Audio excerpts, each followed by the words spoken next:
Le modèle français de la fin de vie devra ainsi reposer sur au moins 3 volets sur lesquels nous avons initié les travaux.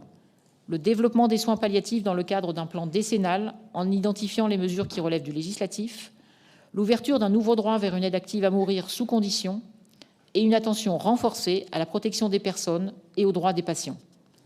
La loi devra évidemment cadrer les choses, identifier les critères d'entrée dans le parcours, poser des conditions très précises et principes à respecter tels qu'indiqués par le président de la République le 3 avril. À cet égard, l'analyse des dispositifs mis en place dans les pays étrangers, critères d'éligibilité, encadrement et traçabilité tout au long de la procédure, réalisée par le gouvernement pendant la phase de concertation, a permis d'identifier les glissements potentiels et les conditions pour les prévenir. Comme l'ont indiqué le chef de l'État et la Première ministre, ce projet de loi, nous le co-construirons avec les parlementaires en mobilisant la connaissance et l'expérience des soignants.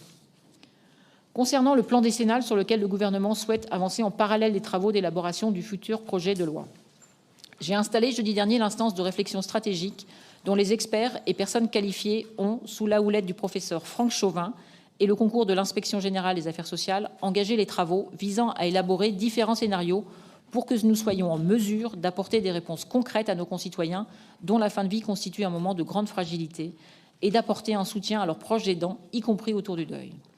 Ce plan concernera également la prise en charge de la douleur, sans considération à l'âge et donc avec une attention aux mineurs aussi. Tout le monde, conventionnels, soignants, parlementaires, institutions, s'accorde sur le nécessaire renforcement des soins palliatifs, y compris à domicile, le développement de l'anticipation et de la culture palliative et de l'accompagnement du deuil. Le rapport de la mission d'évaluation par la Commission des affaires sociales de la loi du 2 février 2016 souligne qu'il faut poursuivre et accélérer la mise en place des mesures prévues, et en particulier s'agissant de la formation des professionnels à la prise en charge de la douleur, à l'écoute du patient et au respect des volontés en termes d'arrêt des thérapeutiques. Il reste beaucoup à faire pour que les nouveaux droits qui avaient été apportés par cette loi soient mieux et plus largement appliqués.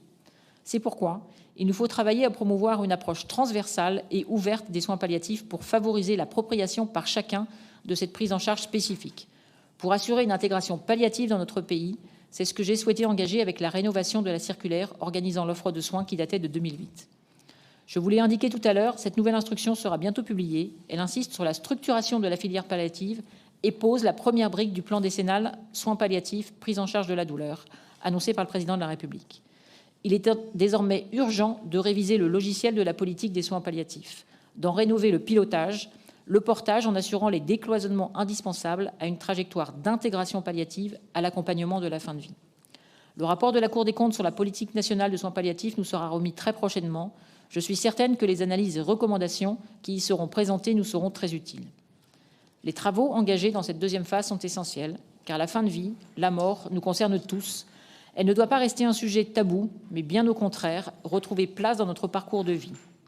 L'accompagnement des plus fragiles doit tenir compte de toutes les évolutions et de celles qu'elles génèrent parfois des situations auxquelles, en effet, notre droit doit pouvoir répondre.